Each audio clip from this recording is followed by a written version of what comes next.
Assalamualaikum warahmatullahi wabarakatuh. Perkenalkan, nama saya Akbil Hasya, kelas 2C. Di sini akan mereview kembali pertemuan kelima mata kuliah hukum pidana yang akan menjelaskan tentang tindak pidana. Masyarakat lebih banyak dipergunakan istilah tindak pidana dibandingkan perbuatan pidana, peristiwa pidana, pelanggaran pidana, dan lain-lain. Alasannya, satu, dari segi sosio-yuridis, hampir semua perundang-undangan pidana menggunakan istilah TP. Kedua, semua instansi penegak hukum dan aparat menggunakan istilah TP. Tiga, para mahasiswa mengikuti tradisi dan kebiasaan menggunakan istilah TP dibandingkan perbuatan pidana. Pengertian tindak pidana. Tindak pidana adalah perbuatan yang melanggar larangan yang diatur oleh aturan hukum yang diancam dengan sanksi pidana.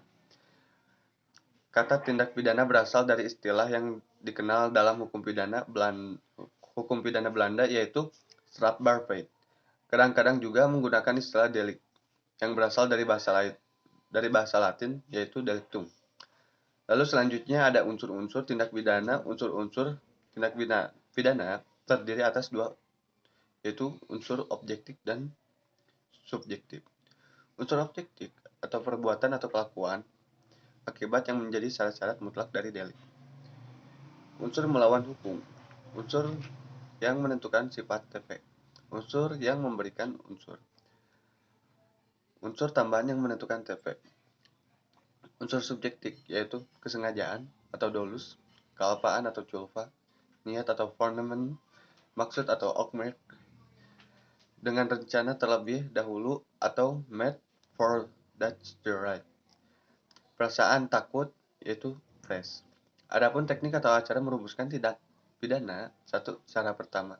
Cara yang paling umum adalah dengan cara menerangkan atau menguraikan tindak pidana yang dengan uraian tersebut dapat diketahui unsur-unsur tindak pidananya. Contohnya, pasal 279, 281, 286, 242 KUHP. Yang kedua, cara ini dilakukan dengan mengurai unsur-unsur dan memberikan kualifikasi dari suatu tindak pidana. Contoh, pasal 263, pemalsuan. Pasal 362, pencurian. Pasal 372, penggelapan. Pasal 378, penipuan.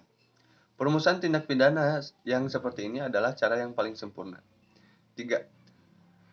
Adalah cara yang paling jarang digunakan, yaitu dengan menyebutkan kualifikasinya tanpa menguraikan unsur-unsur tindak pidana. Contohnya, pasal 351, penganiayaan. Pasal 279, perdagangan wanita dan anak laki-laki yang belum dewasa.